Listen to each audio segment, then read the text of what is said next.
R$ 300 por um rato, de preferência morto. Foi assim que, no início do século XX, o médico Oswaldo Cruz conseguiu acabar com a epidemia da peste bubônica no Rio de Janeiro. A experiência foi um sucesso, ainda que alguns aproveitadores criassem ratos em seus quintais para ganhar alguns trocados. Na época, o Rio de Janeiro passava por uma situação desesperadora. Havia uma lotação de pessoas sem condições habitáveis. As pessoas moravam muito próximas umas das outras, as ruas eram muito estreitas e não havia saneamento básico. Não havia nenhuma higienização. O Rio de Janeiro passou a viver em um contexto muito perigoso de doenças que se espalhavam facilmente na cidade. Mas a sua trajetória não foi fácil. Em 1899, depois de estudar microbiologia no Instituto Pasteur, na França, ele voltou ao Brasil, decidido a acabar com a série de doenças que matavam milhares de pessoas todos os anos. A situação é complicada, inclusive na economia. Alguns navios estrangeiros se recusam a parar em nossos portos, depois que a tripulação do cruzador italiano Lombardia foi quase toda dizimada. Osvaldo inicia sua luta, exterminando os roedores dos portos de Santos e do Rio e controlando os surtos de peste bubônica. Sua fama se espalha. Em 1903, assume o cargo de diretor-geral de saúde pública, com o desafio de acabar com a outra epidemia, a da febre amarela. Alguns dias depois, ele toma uma atitude polêmica. Descontente com os métodos tradicionais de saneamento, ele resolve viajar a Havana, capital de Cuba, para estudar como a cidade havia acabado com o surto da doença. Naquela época, acreditava-se que o vírus fosse transmitido pelo ar ou pela água, até que o médico cubano Carlos Finlay descobrisse que o inimigo era outro, o mosquito Aedes aegypti. Osvaldo volta ao Rio e começa a lutar com o que tem.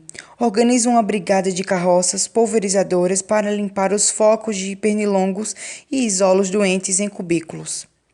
A imprensa pega no seu pé, mas o número de pessoas infectadas diminui rapidamente.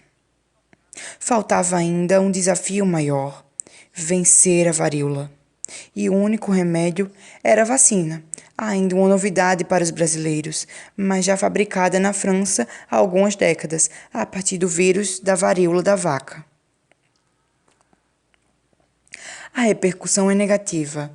Ninguém queria colocar dentro do corpo o vírus da doença.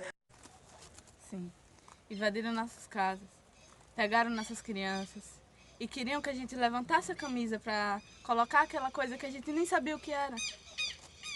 Eu estava deitada na cama com meu marido e eu só escutei o barulho da porta sendo chutada. E eles chegaram, levantaram a blusa do meu marido e começaram a enfiar aquela coisa que eles nem explicaram para que servia. E aí começamos a chorar e pegaram nossos filhos de 8 meses e enfiaram aquele negócio. E o galo nem tinha cantado ainda. Mas não havia outra saída. Para conter o número crescente de mortos, o Congresso aprova uma lei tornando obrigatória a vacinação. As brigadas sanitárias começam a entrar nas casas e vacinar as pessoas à força. A revolta é geral. Mulheres se recusam a mostrar o braço aos vacinadores e muita gente que morava em lugares insalubres tem suas casas demolidas. Estava tendo um tanto de epidemias no Rio de Janeiro, um problema de saúde pública, um grande problema de saúde pública. Além disso, não só do ponto de vista da saúde, a situação da cidade era um problema social, porque as pessoas viviam amontoadas em situações muito ruins, e também porque isso deixava a cidade esteticamente muito feia. Então, o prefeito do Rio de Janeiro decidiu fazer uma renovação da cidade. Ele decidiu renovar a cidade, deixá-la mais habitável, alargar as ruas, melhorar as condições de limpeza da cidade, o que foi bom para muitas pessoas que tinham boas condições financeiras, mas para muitas pessoas foi ruim, porque ele teve que tirar um tanto de gente do lugar onde elas moravam.